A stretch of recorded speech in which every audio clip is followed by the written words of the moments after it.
একদিনে এত খুশি কিভাবে সেলিব্রেট করব আর কেনই বা আমি আজকে এত খুশি সেটাই আজকে শেয়ার করব আপনাদের সাথে। আসসালামু আলাইকুম, আশা করি সবাই ভালো আছেন, অনেক ভালো আছেন ঠিক আমার মতো।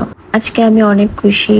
ঠিক আমি না, আমি একা খুশি না, আমার হাজবেন্ডটা অনেক খুশি, আমরা অনেক খুশি আজকে। তার কারণ হচ্ছে দুইটার মধ্যে একটা কারণ বলি, কারণ দুইটা কারণ একসঙ্গে যদি বলতে চাই তাহলে অনেক সময় লেগে যাবে। দুইটার মধ্যে একটা কারণ হচ্ছে রিসেন্টলি আপনারা হয়তো আগের ভিডিওতে দেখেছেন আমার বড় মেয়ের ব্যাগ কিনেছিলাম অ্যান্ড তাকে স্কুলে ভর্তি করিয়েছি। যদিও স্কুলের ব্লগটা আমি শেয়ার করতে পারিনি, ওভাবে করবো ইনশাল্লাহ খুব তাড়াতাড়ি। খুশির কারণটা বলছি, তার আগে বলি আমার হাজবেন্ড আজকে সকালে অফিসে যাওয়ার আগেই আমাকে বলে গিয়েছিল যে আমরা আজকে দিনটা সেলিব্রেট করব সন্ধ্যার পর আমার অফিস শেষে। তো যেই কথা সেই কাজ, জামাইয়ের অফিস শেষ হওয়ার আগে আমি বাচ্চা কাচ্চাকে রেডি করিয়ে দেন আমি নিজে রেডি হয়ে বের হয়ে গিয়েছিলাম। গিয়ে দেখি আমার হাজব্যান্ড অলরেডি অফিস থেকে বের হয়ে গিয়েছে। বের হয়ে সে দাঁড়িয়ে আছে, আমার জন্য ওয়েট করছে। কোথায় যাব সেটা তো আগে থেকেই প্ল্যান করাই ছিল। আমরা আজকে চলে গিয়েছিলাম পিজা হাটে। আর এই পিজা হাটে যাওয়ারও একটা কারণ ছিল, যেহেতু আমার মেয়ের জন্যই আজকে আমরা এত খুশি, সেজন্য তার যে রেস্টুরেন্ট পছন্দ বা তার যে খাবার পছন্দ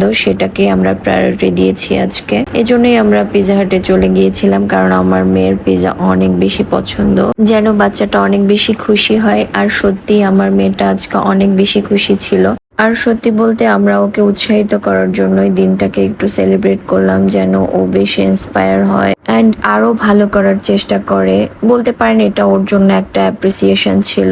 ও যেহেতু অনেক ছোট আর খুব রিসেন্টলি ওকে স্কুলে ভর্তি করিয়েছি, আর ও যে এত তাড়াতাড়ি স্কুলে অ্যাডজাস্ট করবে এটা আমরা একদম ভাবতে পারিনি। দুজনে অনেক টেনশনে ছিলাম ভর্তি করার আগে। আর সেই বাচ্চাটাই এখন ক্লাস তো করছে, সাথে এক্সামেও অ্যাটেন্ড করছে আলহামদুলিল্লাহ। সেটা নিয়ে আমরা বলা বলি করছিলাম দুজন। তো আমরা কথা বলতে বলতে এখানে আমাদের পিৎজা অর্ডার করেছিলাম, সেটা চলে আসলো। আর টেবিলে পিৎজা আসার পরে আমার মেয়ের এক্সপ্রেশনটা ছিল দেখার মতো, আর সেটা সে সব সময় করে থাকে। আমার মেয়ের পিৎজা আমার মতোই অনেক বেশি প্রিয়। যদি প্রতিদিনও খাই, প্রতি বেলায়ও খাই, তারপরেও মনে হয় পিৎজার প্রতি আকর্ষণ এক ফোঁটাও কমবে না। আমার হাজবেন্ড তো বলে আমি শুধু ঘুরে ফিরে সেই পিৎজাই খাই, প্রত্যেক সপ্তাহে খেতে খেতে আমার হাজবেন্ডের ভালো লাগে না, বাট আমার আর আমার মেয়ের অনেক বেশি প্রিয়। যাক, আমার একজন সঙ্গী পেয়েছি। আগে আমি একা একা খেতাম, আর এখন সাথে আমার মেয়ে যোগ হয়েছে। আর আজকে আমার সাথে আরেকজন পিজা লাভার আছে, সেটা হচ্ছে এই যে এই বুড়ি দেখুন। আর এখানে পিজা সার্ভ করছিল আমার হাজবেন্ড, সবাইকে তুলে তুলে দিচ্ছিল। পছন্দ করি আমরা পিজা, বাট এমন না যে একসাথে এতগুলা খেয়ে ফেলতে পারি। শুধু শুধু এতগুলা পিজা অর্ডার করো, খাও তো মাত্র একটা দুইটা স্লাইস। পিজা পাগল বউ কে বললো? তুমি? আমি চিনি না তোমাকে। তো সার্ভ করা শেষে আমার হাজবেন্ড নিজেও খাচ্ছিল, আর এটা নিয়ে আমরা আসলে আলোচনা করছিলাম। আর এদিকে পিজা তো খাচ্ছিলামই, সাথে আমি এত এত কোকো খাচ্ছিলাম আর ভাবছিলাম আল্লাহ আমার ওজন মনে হয় 2 কেজি বেড়ে যাবে একদিনে। পিজা খাওয়া শেষ, আমাদের একটা খুশি সেলিব্রেট করা শেষ। এরপর আমাদের সেকেন্ড খুশিটা সেলিব্রেট করার পালা।